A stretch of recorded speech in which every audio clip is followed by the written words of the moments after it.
Bismillahirrahmanirrahim. Untuk pertemuan 5 ini kali ini saya akan membahas kelanjutan dari materi yang sudah dibahas sebelumnya. Jadi kali ini kita bahas mengenai interferensi. Jadi apa aja sih yang dibahas di materi interferensi ini? Itu pertama mengenai interferensi pada sistem seluler itu seperti apa. Kemudian kita juga udah pernah bahas di pertemuan sebelumnya antara perbedaan interferensi cochlear dan interferensi adjacent. Kemudian bagaimana cara untuk mengurangi interferensi tersebut. Kita bahas dulu mengenai interferensi pada sistem seluler. Jadi intinya sistem interferensi jadi merupakan faktor yang menjadi mempengaruhi performa atau kinerja suatu sistem sel. Dan biasanya ini sering banget terjadi. Kebanyakan berhubungan sama frekuensi. Nah, dalam sistem interferensi terbagi menjadi dua, ada yang cochlear interference dan adjacent interference. Kalau kita flashback sebelumnya, kalau yang cochlear interference itu berarti interferensinya dengan frekuensi yang sama. Jadi ada sel 1 dan sel 2, di mana sel 1 dan sel 2 itu bersebelahan dan menggunakan frekuensi yang sama. Nah, itu tidak boleh. Nah, ada lagi interference adjacent. Jadi ada sel 1 dan sel 2. Sel 1 dan sel 2 ini saling bersebelahan, tetapi frekuensinya juga beda selisih bersebelahan. Jadi misalnya kanal yang dipergunakan di sel 1 itu adalah kanal nomor 30. Nah, di sel 2 itu yang digunakan adalah kanal nomor 31. Nah, 30 dan 31 kan bersebelahan dan kemungkinan frekuensinya juga bersebelahan. Jadi akan menyebabkan disebut dengan interference adjacent. Nah, baiknya itu seperti apa supaya terjadi interference diharapkan antar sel yang bersebelahan itu selisihnya itu bisa lompat satu. Jadi misalnya kalau kanal 30 yang satu 32, yang satu 30, satu 34 misalnya. Jadi tidak ada yang beda satu ataupun yang frekuensinya sama untuk jarak yang berdekatan. Nah, biasanya interference itu kerasa banget pada saat user itu mau berpindah, baik dalam kondisi dia sedang aktif ataupun tidak. Jadi misalkan ini mobil ini akan bergerak dari sel 1 ke sel 2. Ya, sel 1, sel 2. Nah, sel 1 dan sel 2 ini areanya berdekatan. Ini menggunakan frekuensi yang disebut dengan F1 misalkan, di sel 2 itu menggunakan frekuensi yang sama, F1. Nah, pada saat si user ini mau pindah dari sini ke sini, nah, perpindahannya ini berarti harusnya kan dia handover, dia berpindah di cover dari BTS 1 ke BTS di sel 2. Tapi karena frekuensinya sama, nah akhirnya si user juga bingung. Atau kalau handset kita atau telepon kita, handphone kita tuh bingung. Jadi sebenarnya F1 ini punya si sel 1 atau punya si sel 2. Karena confuse itu atau karena bingung, biasanya koneksinya langsung terputus. Karena dia tidak tahu F1 itu sebenarnya punya si sel 1 atau sel 2. Karena dia putus secara putus tapi karena kondisi interference itu akan menyebabkan performansi atau kinerja si sel itu keduanya juga jadi menurun atau jadi jelek. Nah, dalam sistem konvensional, jadi ada seluler dan non-seluler. Kalau non-seluler atau konvensional itu maksudnya kayak ya kabel seperti itu. Nah, itu nggak ada yang namanya kosenal. Interferensi kosenal nggak ada, karena satu jalur biasanya, jadi kemungkinan lebih sering kejadian adalah frekuensi yang bersebelahan. Nah, kalau seluler karena mempergunakan konsep frekuensi rius, nah ini frekuensi rius ini akan berpengaruh pada penggunaan frekuensinya. Jadi selnya mungkin lebih dari 7, tapi frekuensinya cuma 7. Otomatis karena pengulangan itu biasanya akan menyebabkan kemungkinan quad channel maupun kemungkinan adjacent. Jadi salah satu dipilihnya. Kemudian, nah itu tadi. Nah, ini pemahaman mengenai interferensi quad channel dan adjacent. Nah, terkait interferensi quad channel dan adjacent, bagaimana sih kita memanage supaya supaya ini tidak terjadi yang namanya quad channel. Nah, ini ada disebut dengan cara pengulangan sel atau disebut dengan ini pengulangan sel, atau dari awal kita juga sering sebut ini adalah frekuensi rius. Jadi frekuensi yang alokasinya misalnya cuma 7 tapi selnya ada 10 atau mungkin ada 50. Nah, dengan 7 frekuensi itu bisa diulang-ulang. Konsepnya adalah N tentukan N. Nah, ini adalah jumlah sel yang menggunakan frekuensi tersebut. Jadi N ini adalah jumlah sel yang kemungkinan menggunakan frekuensi yang sama untuk jarak tertentu. Nah, jaraknya ini diatur dengan pengaturan ini. N sama dengan I kuadrat tambah I kali J ditambah J kuadrat. Nah, I sama J itu apa sih? Nah, ini kita coba dengan ini ya. Kita coba dengan sedikit simulasi atau percobaan.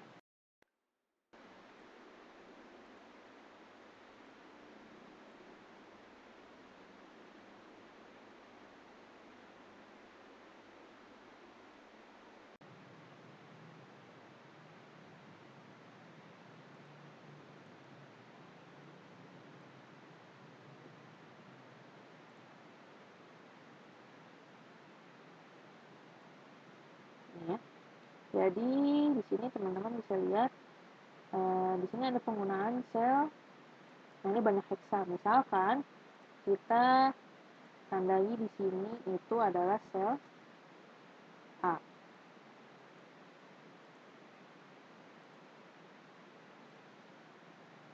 Ini ya, sel A di sini. Nah, tahap pertama yang kita lakukan adalah pilih salah satu sel. Namakan misalkan sel A. Sudah. Kemudian tahap selanjutnya tarik garis lurus sejauh I melalui salah satu sisi. Nah, jika kita I-nya mau satu misalnya. Kita I-nya mau satu nih. Berarti satu itu berarti kita melewati satu sel di sini.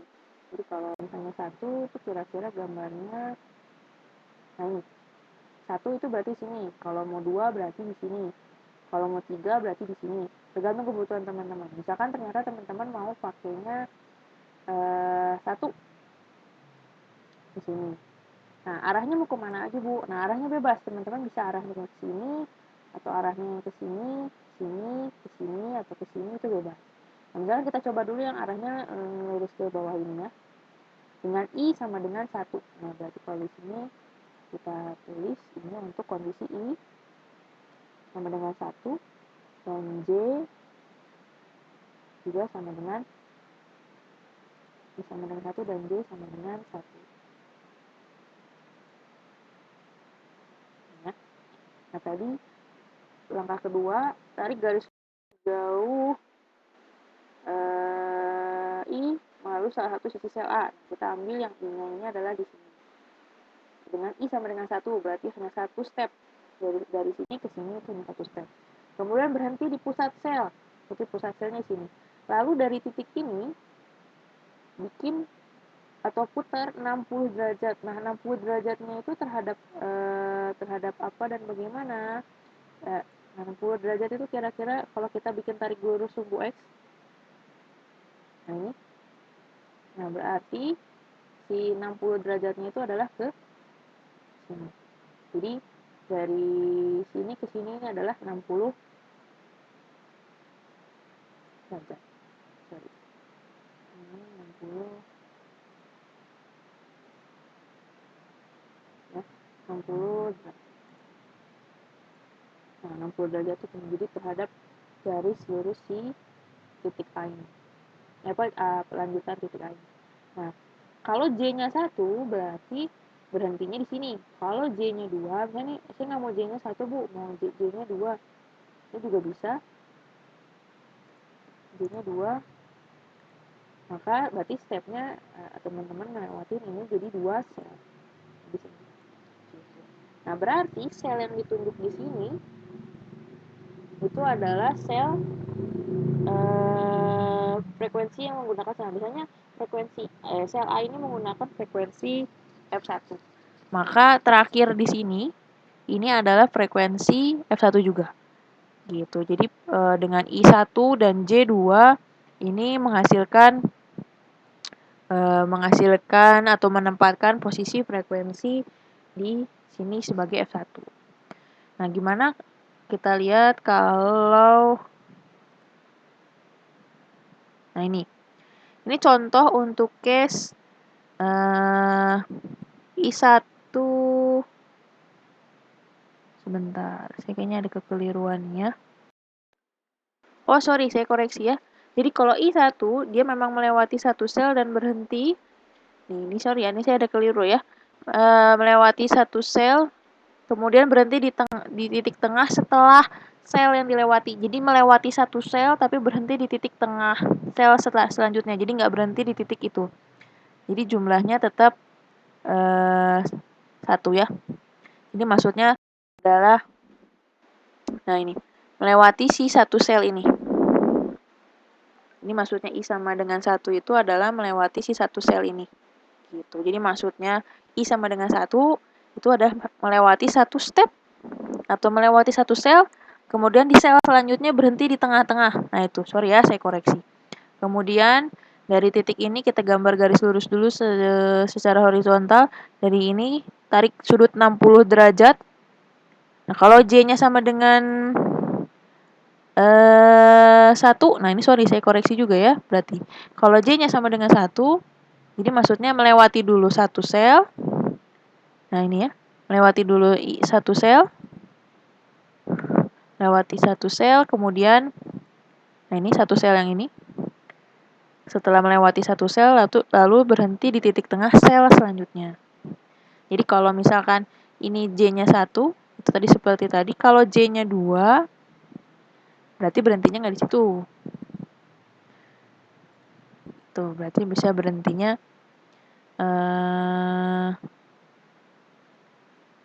kira-kira ini 2 atau ininya ya.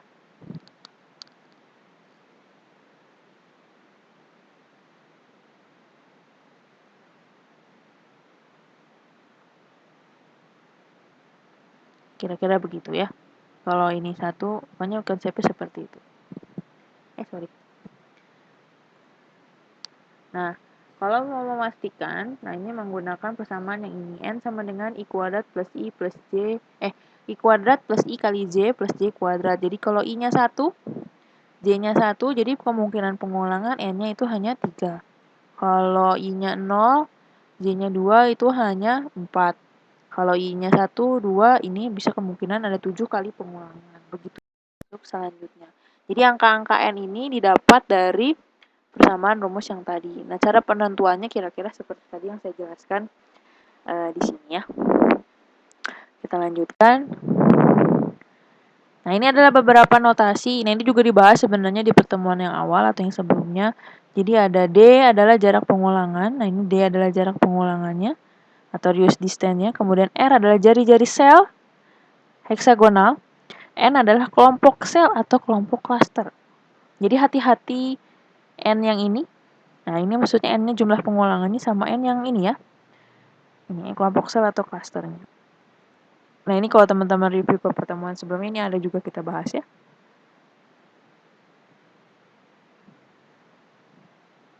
Beberapa hal yang menyebabkan interferensi co-channel. Nah, karena intinya adalah penyebab yang menyebabkan co-channel adalah penggunaan frekuensi yang sama. Nah, ini akan meningkatkan interferensi co-channel. Kemudian kualitinya juga akan semakin menurun. Kemudian sumber interferensi, sumbernya dari mana aja? Pada bentuk heksagonal, sel penyebab interferensi berasal dari 6 sel lapis pertama, bisa juga dari 6 sel lapis kedua.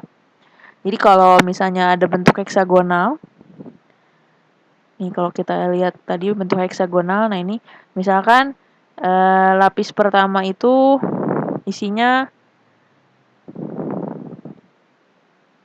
dari sini ke sini, ke sini, ke sini, ke sini. Nah, ini bisa kalau dia menggunakan frekuensi yang sama dengan yang di sini, nah bisa jadi akan menyebabkan interferensi co-channel. Jadi itu bisa disebabkan oleh satu layer pertama atau layer kedua, begitu seterusnya.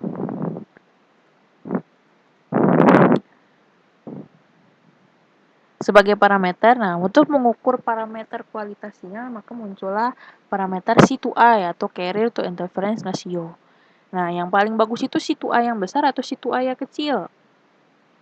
Yang paling bagus itu adalah C2I yang nilainya adalah kecil. Kenapa C2I yang kecil itu bagus? Kan berarti carrier-nya nilainya saya koreksi. Si 2i yang kecil ini not good ya, atau not okay. Kalau si 2i-nya besar, si 2i-nya besar, ini masuk dalam kategori bagus atau oke. Kenapa dikatakan dia oke? Berarti secara perhitungan pun perbandingannya nilai carrier-nya atau nilai sinyalnya, carrier atau sinyalnya itu nilainya itu lebih besar dibandingkan dengan interferensinya.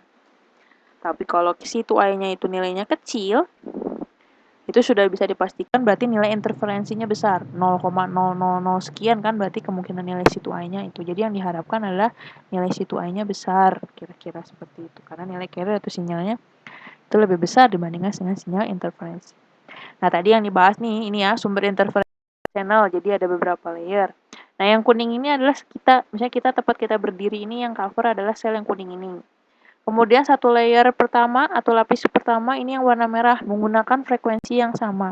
Nah, seharusnya itu kira-kira penyusunannya seperti ini seharusnya.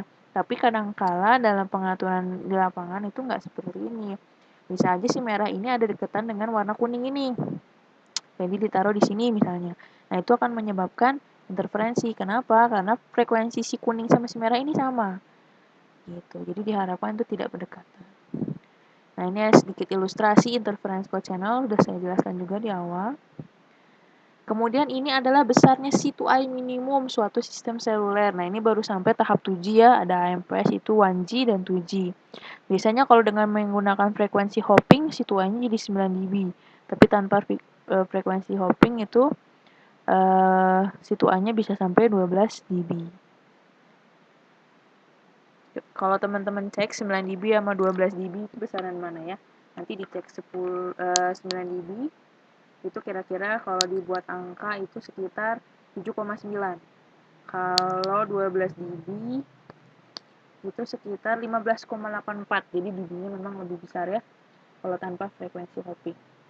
Nah, tingkat interferensi co-channel ini dapat diukur dua sisi. Dari sisi user atau kita yang megang handsetnya atau mobile stationnya. Kemudian satu lagi dari sisi base stationnya. Contoh interferensinya teman-teman detailnya bisa baca untuk ini, tapi konsepnya ini juga termasuk misal C2I minimum 12 dB. Nah, itu maksudnya apa? Hasil tes ini memberikan 4 kondisi. Nah, ini bisa dibahas di sini. Jadi dengan minimum 12 dB itu maksudnya seperti apa ada di sini. Tuh. Nah, ini ada beberapa contoh-contoh soal yang nanti teman-teman bisa coba hitung dan pelajari. Kemudian metode cara mengurangi interferensi. Metodenya seperti apa? Nah, bisa penggunaan perencanaan antena sektor. Jadi di pertemuan sebelumnya juga saya sudah bahas ya. Nah, untuk perencanaan antena sektoral ini bisa kita pakai kasus 3 sektor di mana jarak antar satu sektor dengan yang lainnya itu sekitar 120 derajat. Kemudian bisa juga pakai yang 60 derajat, jadi ntar ada 6 sektor.